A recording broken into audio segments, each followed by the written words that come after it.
Family awarded $1 billion after botched delivery led to disabled baby girl. Judge awards Anissa Zancanella and Danielle McMichael nearly $1 billion after botched delivery at Utah hospital left their newborn daughter, Azalee, now 5 years old, suffering a lifetime of disabilities and needing round-the-clock attention and deprived chance of living any semblance of a normal life.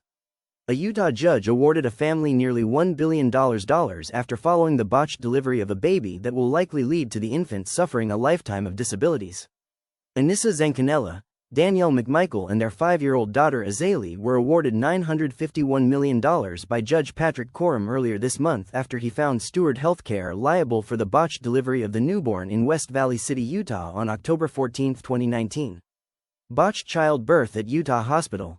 The nurses assigned to Zancanella at Jordan Valley Medical Center, then owned by Steward, had barely finished their training when they gave the mom dangerous doses of a labor-inducing drug while the on-call doctor slept in a nearby room, the family's lawsuit filed in 2021 alleged. Azalee wasn't delivered until more than a day later, and after a long overdue C-section, the suit claimed. Zancanella would have been better off delivering this baby at the bathroom of a gas station, or in a hut somewhere in Africa, than in this hospital, Coram said in an early August ruling. Literally, this was the most dangerous place on the planet for her to have given birth. The person, Azalee, was to be, the person she deserved to be, is trapped inside a brain-damaged child, Coram said. I cannot think of anything more profound, total or complete than that loss. Utah $1 billion payout is the largest in the state's history. The $1 billion award is the largest in Utah's history, the Salt Lake Tribune reported. The challenge now remains collecting on their award from the embattled hospital chain, which is currently in bankruptcy as it owes billions to various creditors. Zancanella's lawyers hope they will be able to collect at least the punitive damages against Steward, or half of the total award. It remains unclear what the hospital insurance policy will allow for and the possibility of future litigation to have the amount lowered, further delaying any potential payout. Zancanella and McMichael had been on a short getaway in Salt Lake City away from their Wyoming home when the wife went into labor on October 12, 2019 and was forced to deliver her girl at the local hospital, the suit said. But the nurses, who'd only finished their training the day Zancanella was admitted, pushed excessive amounts of the labor-inducing drug pitocin for hours, despite the baby's blood pressure rising and the fact the drug wasn't working to dilate Zancanella, the suit alleged. When the nurses finally told the on-call doctor about the baby's alarming blood pressure and the mom's fever, the doctor simply went back to sleep in a room mere feet from where the labor was underway, the suit claimed. The obstetrician abandoned mother and fetus infant when she was fully aware of significant and dangerous issues with the ongoing labor process and the ongoing health and well-being of the fetus, the lawsuit said.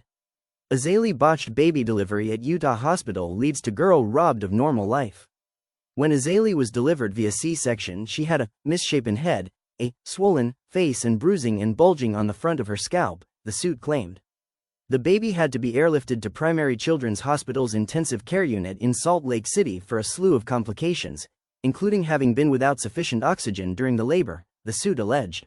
The botched labor resulted in the baby girl sustaining permanent neurological and cognitive damages, physical damages, emotional damages, as well as limitation in physical, cognitive and mental function.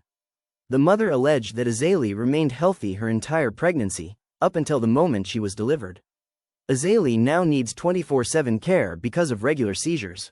She is mostly nonverbal and lacks the cognitive and executive functioning of others her age.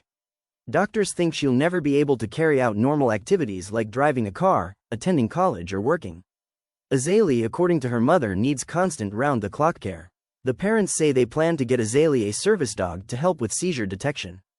The young girl receives physical and occupational therapy and can only attend kindergarten for a few hours every day. Azalee had her life stolen.